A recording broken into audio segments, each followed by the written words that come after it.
Leo tunamsindikiza ndugu yetu katika safari yake ya mwisho ya hapa duniani. Mungu alimpa maisha ya duniani na sasa amemuita ili ampe maisha ya mbinguni yasiyo na mwisho. Mwili wake tunauweka ardhini kama mbegu ya mwili utakaotukuka, na roho yake iingie katika raha ya milele. Twakuomba, e Bwana, umpokee huyu ndugu yetu katika uzima wa milele na utawala wako, apate furaha isiyo na mwisho na kukaa miongoni mwa watakatifu wote milele na milele.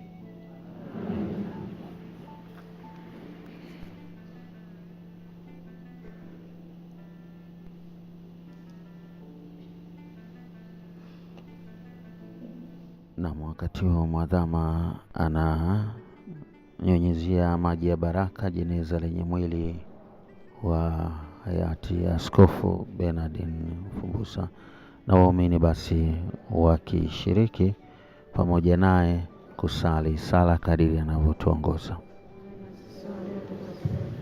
Usitie katika kishawishi, lakini utuokoe mwovu. Salamu Maria, umejaa neema, Bwana yu nawe, umebarikiwa kuliko wanawake wote, na Yesu mzao wa tumbo lako amebarikiwa. Maria mtakatifu, mama wa Mungu, utuombee sisi wakosefu, sasa na saa ya kufa kwetu. Salamu Maria, umejaa neema, Bwana yu nawe, umebarikiwa kuliko wanawake wote, na Yesu mzao wa tumbo lako amebarikiwa. Maria mtakatifu, mama wa Mungu, utuombee sisi wakosefu, sasa na saa ya kufa kwetu.